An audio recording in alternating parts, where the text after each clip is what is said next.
श्री शिवाय नमस्तुभ्यम। आप सभी को महाशिवरात्रि की हार्दिक शुभकामनाएं। भोलेनाथ आप सभी की मनोकामनाएं पूर्ण करें, आप सभी पर कृपा करें। महाशिवरात्रि का दिन बहुत ही खास दिन होता है। लोग पूरे वर्ष भर इस दिन का इंतजार करते हैं। आज के दिन हर कोई मंदिर जाकर भोलेनाथ को जल अर्पित करता है और विधि विधान से पूजा अर्चना करता है। भगवान शिव के भक्तों के लिए ये दिन बहुत ही खास होता है। आज के दिन मंत्रोच्चार और रुद्राभिषेक का भी विशेष महत्व होता है। अगर आप शिवरात्रि के दिन भोलेनाथ के दर्शन करने के लिए या पूजा करने के लिए मंदिर नहीं जा पा रहे हो तो आप घर पर भी भोलेनाथ की पूजा विधि विधान से कर सकते हैं। और आज के इस वीडियो में आप जानने वाले हैं फाल्गुन महीने के कृष्ण पक्ष में आने वाली महाशिवरात्रि की तिथि और शुभ मुहूर्त के साथ ही पूजा के 4 पहर और प्रदोष काल के मुहूर्त के बारे में।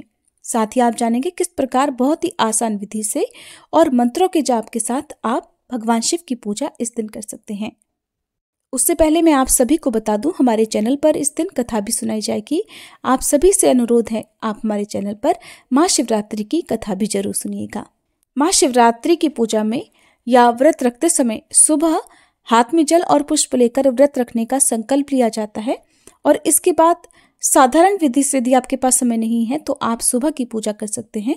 लेकिन जो शाम की पूजा होती है या निशिता काल की पूजा होती है, 4 पहर की पूजा होती है, ये आपको विधि विधान से करनी चाहिए।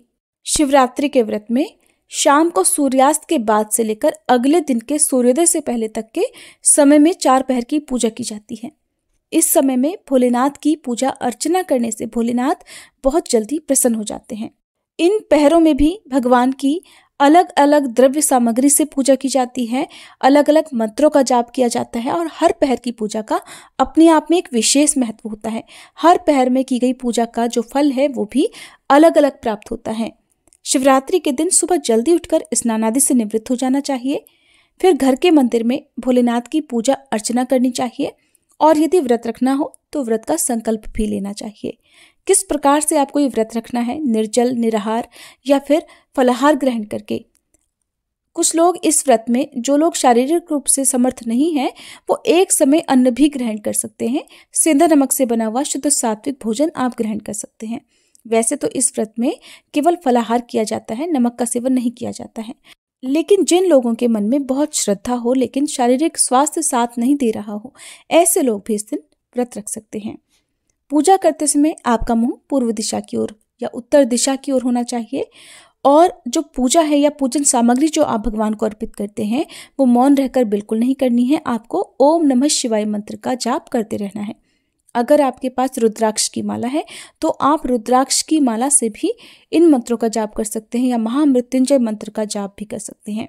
आपके पास भगवान शिव की जो भी तस्वीर या प्रतिमा है आप उनका पूजन करें। यदि आप कर सकते हो तो आज के दिन आप मिट्टी से पार्थिव शिवलिंग बनाकर उनका पूजन भी कर सकते हैं, जिसके लिए आप मिट्टी को छानकर उसमें गंगा जल मिलाकर शिवलिंग तैयार करें और जिसे फिर एक बर्तन में रखकर एक चौड़ी थाली में रखने के बाद उन्हें पहले स्नान कराएं। स्नान आप शुद्ध गंगा जल से या गंगा जल से कर सकते हैं। आज के दिन भगवान शिव को गंगा जल जरूर अर्पित करना चाहिए। गंगा जल के अलावा यदि आप पंचामृत से चाहें तो पंचामृत से शिवलिंग का अभिषेक कर सकते हैं। पंचामृत हो या जल के अलावा जो भी द्रव्य सामग्री आप भगवान को अर्पित करते हैं, जैसे घी है, दूध, दही है या फलों का जूस है, उसके बाद एक बार शुद्ध जल से जरूर स्नान कराना चाहिए। इसके बाद आप भगवान को चंदन का तिलक लगाएं। शिवलिंग के मस्तक पर त्रिपुंड्र बनाएं।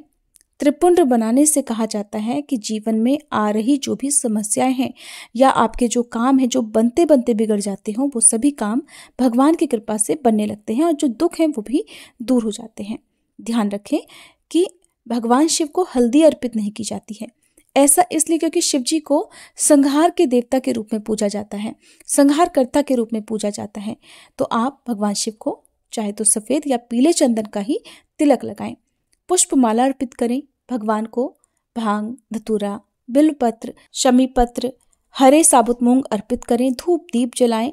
घी का दीपक जलाएं तो ज्यादा अच्छा होगा। साथ ही माता पार्वती जी की पूजा करें। माता पार्वती को सिंदूर अर्पित करें, श्रृंगार की सामग्री अर्पित करें। भगवान शिव को जनेऊ और वस्त्र रूपी अंगोछा या फिर जो भी वस्त्र आप अर्पित करना चाहते हो उन्हें अर्पित करने के बाद उनका दान कर देना चाहिए। जब भी आप वस्त्रों का दान करते हैं तो उस पर आप कुछ दक्षिणा जरूर रखें। किसी भी व्रत में प्रथम पूजनीय गणेश भगवान का ही पूजन सबसे पहले किया जाता है, तो गणेश भगवान के पूजन के बाद ही आप भोलेनाथ की या माता पार्वती जी की पूजा करें, नंदी बैल की, कार्तिकेय भगवान जी की पूजा करें, अपने सभी कुल देवी देवताओं का आप स्मरण करें और फिर हाथ में पुष्प लेकर आपको व्रत की कथा पढ़नी या सुननी चाहिए। सबसे अंत में आपको भगवान शिव की स्तुति, श्री शिव चालीसा पाठ या जो भी मंत्रों का जाप आप करना चाहते हो, शिव रुद्राष्टकम का पाठ हो, करने के बाद में आरती करनी चाहिए। कपूर जलाकर आरती की जाती है और फिर पूजा पाठ में हुई गलतियों के लिए सच्चे मन से क्षमा याचना की जाती है। फिर दिन भर उपवास रखा जाता है, क्योंकि इस बार प्रदोष व्रत भी महाशिवरात्रि व्रत के दिन ही है। 2 व्रत एक साथ पड़ रहे हैं, तो सुबह के समय यदि आप दोनों ही व्रत रखना चाहते हो तो दोनों ही व्रतों का पूजन आप अलग अलग करें। एक ही शिवलिंग का पूजन आप कर सकते हैं, लेकिन जो व्रत का संकल्प है वो आपको अलग अलग लेना चाहिए। जैसे आप प्रदोष व्रत रख रहे हैं तो इस प्रकार संकल्प लें कि हे भोलेनाथ, आज मैं पूर्ण श्रद्धा और भक्ति भाव से फाल्गुन मास के कृष्ण पक्ष का शुक्र प्रदोष व्रत रखने जा रही हूँ। आपकी कृपा से यह व्रत निर्विघ्न पूरा हो। फिर आप प्रदोष व्रत की चाहे तो पहले पूजा कर लें या फिर आप महाशिवरात्रि व्रत की चाहे तो पहले पूजा कर लें। जिस भी व्रत की आप पूजा करते हैं पहले उसका पूरा विधान या व्रत कथा जो भी पढ़ते या सुनते हो उसका आप पूरा पालन करें। उसके बाद ही दूसरे व्रत का संकल्प लेकर दूसरे व्रत की पूजा या कथा आदि पढ़ें। वैसे प्रदोष व्रत में यदि आप सुबह के समय विधि विधान से पूजा ना करें तो केवल संकल्प के साथ ही धूप दीप जलाकर आप व्रत प्रारंभ कर सकते हैं और शाम के समय जो प्रदोष काल का समय होता है उस समय आप विधि विधान से पूजा करें, व्रत की कथा पढ़ें सुने और इस समय आप महाशिवरात्रि की पूजा भी कर सकते हैं। शिवरात्रि व्रत की कथा भी इस समय आप पढ़ या सुन सकते हैं। हालांकि शिवरात्रि व्रत के दिन जो प्रथम पहर पूजा का होता है उस समय आप व्रत की कथा पढ़ें सुने, भगवान के मंत्रों का जाप करें। यदि आप चारों पहर की पूजा करने में समर्थ नहीं है तो प्रथम पहर में भी आप सारे दिन की पूजा एक साथ कर सकते हैं। दिन भर व्रत रखें। घर पर यदि कोई जरूरतमंद व्यक्ति आए तो खाली हाथ ना लौटाएं।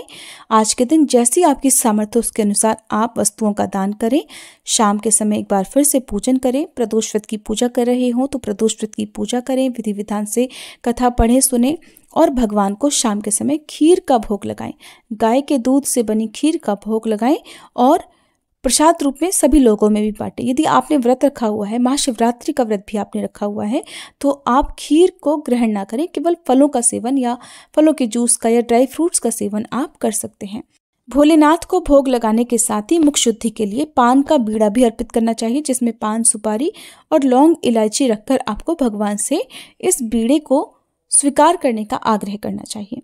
प्रदोष व्रत की पूजा करने के बाद यदि आप शिवरात्रि का व्रत रखे हुए हैं तो फिर आपको प्रदोष काल में तो पूजा करनी ही चाहिए, लेकिन जो मुख्य प्रहर प्रारंभ होता है प्रथम पहर, उस समय आपको हो सके तो स्नान आदि से निवृत्त हो जाए। एक बार फिर से स्नान करके साफ स्वच्छ वस्त्र धारण करें। शिवरात्रि व्रत के दिन सफ़ेद रंग के, हल्के हरे रंग के या गुलाबी रंग के या आपको हल्के नारंगी रंग के वस्त्र पहनकर पूजा करनी चाहिए। काले या भूरे या नीले रंग के वस्त्रों का इस समय पूजा करते समय या इस दिन त्याग करना चाहिए। इस समय आप फिर से धूप दीप जलाएं, एक लोटे में जल भर कर रखें। भगवान को भोग लगाने के लिए जो भी मौसमी फल, जिसमें बेर खास तौर पर रखे जाते हैं, बेर रखें और आपकी सामर्थ्य के अनुसार जो भी भोग आपने तैयार किया हुआ है, जैसे चूरमे का भोग भी लगाया जाता है या फिर पंजीरी का भोग भी आज के दिन भगवान को लगाया जाता है, पंचामृत का भोग लगाया जाता है, तो आप उन्हें भगवान के लिए रखें और सच्चे मन से पूजा करें। आप केवल ओम नमः शिवाय मंत्र का जाप करते हुए भी इस पूजा को कर सकते हैं। अगर हो सके तो हवन करें। प्रथम पहर में भी आप हवन कर सकते हैं। हवन आप बहुत ही साधारण तरीके से कर सकते हैं। यदि हो सके तो पुजारी जी को बुलवा कर कराएं, नहीं तो आप खुद भी गाय के गोबर का एक उपला सुलगाकर या हवन के लिए जो लकड़ियां आती हैं, नवग्रह की लकड़ियां या आम की लकड़ियों से उन्हें जलाकर आप उसमें हवन सामग्री डालते हुए खीर से 108 बार या कम से कम 21 बार आहुति दें। ओम नमः शिवाय मंत्र का ही जाप करते हुए आहुति दें। परिवार के सभी सदस्यों को मिलकर आज के दिन पूजा करनी चाहिए और आहुति देनी चाहिए। पूजा करते समय आप एक मुट्ठी साबुत चावल, कच्चे चावल जो होते हैं वो शिवलिंग पर अर्पित करें या भगवान शिव को अर्पित करें और एक मुट्ठी साबुत हरे मूंग नंदी बैल को अर्पित करें, जिन्हें आप अगले दिन किसी गाय को या बैल को गुड़ रखकर खिला दें। ऐसा करने से भी आपकी मनोकामना पूर्ण होती है, आपके जीवन के दुख दूर हो जाते हैं। माता पार्वती को 16 श्रृंगार की वस्तुएं अर्पित करें, उन्हें चुनरी अर्पित करें और माता पार्वती से भी जो सुहागिन महिलाएं हैं वो अपने सुहाग की लंबी उम्र की कामना करें और अपने परिवार में सुख समृद्धि बनाए रखने के लिए प्रार्थना करें। शिवरात्रि के व्रत में जो 4 पहर होते हैं उनमें पूजा करते समय आपको 4 पहरों की कथा भी सुननी चाहिए और रात्रि जागरण यदि हो सके तो रात्रि जागरण करना चाहिए। रात भर भजन कीर्तन गाकर या फिर शिव चालीसा का, शिव तांडव स्तोत्र का पाठ करते हुए आपको रात बितानी चाहिए। शिवलिंग के समीप ही बैठकर आपको भजन कीर्तन करनी चाहिए। अगले दिन सुबह अंतिम पहर में भगवान शिव का विधि विधान से फिर पूजन करके आपको शिवलिंग पर 1 लोटा जल अर्पित करना चाहिए और जो भी शुद्ध सात्विक भोजन हो या भोग है वो भगवान को अर्पित करने के बाद आप उसी को प्रसाद रूप में ग्रहण करके अपना उपवास खोल सकते हैं। व्रत रखने वाले भक्तों को आज के दिन शिवलिंग पर चढ़ाया हुआ जो भी नैवेद्य भोग होता है वो ग्रहण नहीं करना चाहिए। व्रत खोलने के बाद आप उस प्रसाद को ग्रहण कर सकते हैं, लेकिन परिवार के जो सदस्य जिन्होंने व्रत नहीं रखा है वो शिवलिंग पर चढ़ाया हुआ प्रसाद ग्रहण कर सकते हैं। अब आपको बताते हैं भगवान शिव के कौन से ऐसे विशेष नाम हैं जिनका जाप आपको पूजा करते समय करना है और कौन कौन से पहर किस समय प्रारंभ होंगे। भोलेनाथ के मंत्र हैं ओम नमः शिवाय, ओम हराय नमः, ओम महेश्वराय नमः, ओम शंभवे नमः, ओम शूलपाणये नमः, ओम पिनाक वृषे नमः और ओम पशुपते नमः। इन मंत्रों के जाप के अलावा आपको नवग्रह मंत्र का भी जाप करना चाहिए। मंत्र है ब्रह्मा मुरारी त्रिपुरांतकारी भानु शशि भूमि सुतो बुधश्च गुरुश्च शुक्र शनि राहु केतव सर्वे ग्रह शांतिकराम भवन्तु। इस मंत्र के जाप से कुंडली में सभी ग्रहों की स्थिति भी शुभ फल देने लगती है। शिव पंचाक्षर स्तोत्र है नागेंद्र हाराय त्रिलोचनाय भस्मांग रागाय महेश्वराय नित्याय शुद्धाय दिगंबराय तस्मै नकाराय नमः शिवाय। माता पार्वती की पूजा करते समय इन मंत्रों का जाप आपको करना चाहिए। ओम शिवाय नमः, ओम उमाय नमः, ओम पार्वत्यै नमः, ओम जगद्धात्रे नमः, ओम जगत प्रतिष्ठाय नमः, ओम शांति रूपिण्ये नमः। साल 2024 में इस बार 8 मार्च शुक्रवार रात 9:59 से चतुर्दशी तिथि प्रारंभ होगी और समाप्त होगी 9 मार्च शनिवार की शाम 6:18 पर। क्योंकि चतुर्दशी तिथि में भगवान शिव की जो पूजा है वो मध्यरात्रि में यानी रात को 4 पहर में की जाती है।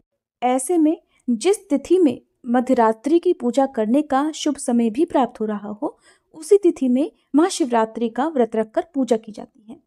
क्योंकि चतुर्दशी तिथि 9 मार्च शनिवार को शाम को ही समाप्त हो रही है, ऐसे में 9 मार्च को रात के समय भगवान शिव की पूजा करने का शुभ समय प्राप्त नहीं होगा। इसलिए इस बार 8 मार्च शुक्रवार के दिन ही महाशिवरात्रि का व्रत रखा जाएगा।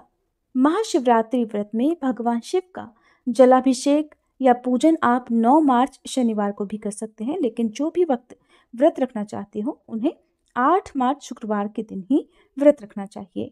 शिवरात्रि की मुख्य पूजा शाम से प्रारंभ होती है, तो ऐसे में पहला पहर 8 मार्च को शाम 6:25 से रात 9:28 तक रहेगा। पूजा का दूसरा पहर प्रारंभ होगा रात 9:28 से और मध्य रात्रि 12:31 पर समाप्त होगा। तीसरा पहर 9 मार्च यानी 8 मार्च की मध्य रात्रि ही 12:31 AM से सुबह 3:34 तक रहेगा और चौथा पहर 9 मार्च की सुबह 3:34 से 6:37 तक रहेगा। शिवरात्रि के दिन भगवान शिव की पूजा प्रदोष काल के समय में भी की जाती है। जो भी भक्त 4 पहर की पूजा न कर पाए उन्हें प्रदोष काल में भगवान शिव की पूजा जरूर करनी चाहिए, शिवलिंग का अभिषेक करना चाहिए। तो 8 मार्च शुक्रवार को प्रदोष काल का समय रहेगा शाम 5:44 से 7:14 तक। शिवरात्रि व्रत का पारणा किया जाएगा यानी उपवास खोला जाएगा 9 मार्च शनिवार को सुबह 6:37 से दोपहर 3:29 के बीच में। जो भी श्रद्धालु हैं इस दिन सुबह के समय शिवलिंग पर जल चढ़ाकर बेलपत्र, फूल, फल अर्पित करके धूप दीप जलाकर इसी शुभ मुहूर्त में व्रत का पारणा कर सकते हैं। शिव महापुराण के अनुसार शिवरात्रि के प्रथम पहर में दूध, दूसरे में दही, तीसरे में घी और चौथे पहर में शहद से अभिषेक करके महादेव की कृपा बहुत ही आसानी से प्राप्त की जा सकती है। प्रथम पहर में भगवान की पूजा करते समय या अभिषेक करते समय ओम ह्रीं ईशानाय नमः इस मंत्र का जाप करते हुए दूध अर्पित करें। दूसरे पहर में ओम ह्रीं अघोराय नमः इस मंत्र का जाप करते हुए दही से अभिषेक करें। तीसरे पहर में ओम ह्रीं वामदेवाय नमः मंत्र का जाप करते हुए भगवान को घी अर्पित करें या घी से अभिषेक करें। चौथे पहर में शहद से अभिषेक करें और ओम ह्रीं सद्योजाताय नमः मंत्र का जाप करना चाहिए। अगले दिन सुबह व्रत का पारणा करने के बाद जो भी पूजन सामग्री है जिसमें पुष्प हो, अक्षत हो, उन सबका विसर्जन कर देना चाहिए। मिट्टी के शिवलिंग यदि आपने बनाए हुए हैं तो उनका भी विसर्जन आपको किसी नदी या तालाब आदि में कर देना चाहिए। नदी तालाब की सुविधा ना हो तो मिट्टी का जो शिवलिंग आपने बनाए हुए हैं उनका विसर्जन अपने ही घर के किसी पौधे में, गमले या क्यारी में भी किया जा सकता है। बस शुद्धता का, पवित्रता का आपको उस जगह का ध्यान रखना होता है। अगर परिवार में कोई सुहागिन महिला है तो माता पार्वती को चढ़ाए गए श्रृंगार को आप खुद भी इस्तेमाल कर सकते हैं। भगवान शिव को अर्पित किए गए जो भी वस्त्र हैं या जनेऊ हैं उन्हें आप थोड़ी दक्षिणा रखकर मंदिर में पुजारी जी को या फिर किसी निर्धन व्यक्ति को भी दान में दे सकते हैं। पूजा में जो भी फूल पत्ती आपने प्रयोग की है, पान का बीड़ा है, उन सब का आपको विसर्जन कर देना चाहिए। और जो अक्षत हैं या हरे मूंग आदि हैं उन्हें आप किसी गाय को या बैल को खिला सकते हैं। ध्यान रखें किसी भी पूजन सामग्री का अपमान न हो, नहीं तो इसका बहुत भारी दोष लगता है। उम्मीद है ये वीडियो आपको पसंद आई होगी। अगर अच्छी लगी हो तो प्लीज़ वीडियो को लाइक जरूर कीजिएगा।